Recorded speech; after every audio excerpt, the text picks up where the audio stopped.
So love జిహాద్ కేసెస్లో చాలా చూసి ఉంటారు. దాంట్లో మీకు అరే ఇలా కూడా ఉంటుందా అనిపించిన కేసు ఏదైనా ఉందా రీసెంట్గా? చాలా కేసెస్ ఉంటాయండి. అసలు ఫ్రాంక్లీ ఆడపిల్లల్ని మనం కన్విన్స్ చేసి తీసుకురావచ్చు. ఓకే. ఆడపిల్లల విషయంలో ఏమైపోతుందంటే వాళ్ళు అప్పుడే యంగ్ అండ్ ఫ్రెష్ ఉంటారు కదా, వాళ్ళకి ఏమైపోతుందంటే వాళ్ళలో చాలాసార్లు వాళ్ళు ఆ ట్రాప్లో పడిపోతుంటారు.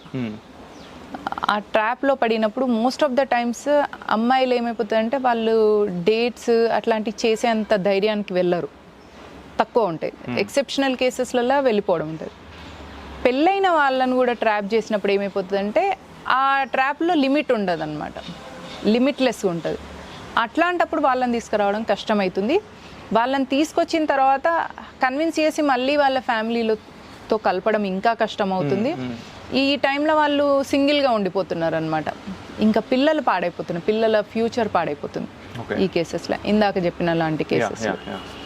ఇంకా కొన్ని కేసెస్ ఎట్లుంటాయంటే మరి ప్రేక్షకులు వాటిని వేరేలా తీసుకుంటారేమో కానీ వాళ్ళు కొన్ని ఆయిల్స్ యూజ్ చేయడము, కొన్ని ఇలాంటి పర్ఫ్యూమ్స్ యూజ్ చేయడం వల్ల వాటిలో ఏదో శక్తి ద్వారా అంటే సమ్ క్రూకెడ్ థాట్స్తోని మంత్రించి వశీకరణం అని చెప్పడం, సమ్మోహనం అని చెప్పేసి అట్లాంటి ఆయిల్స్ అట్లాంటి పర్ఫ్యూమ్స్ యూజ్ చేసి వీళ్ళని ట్రాప్ చేయడం వల్ల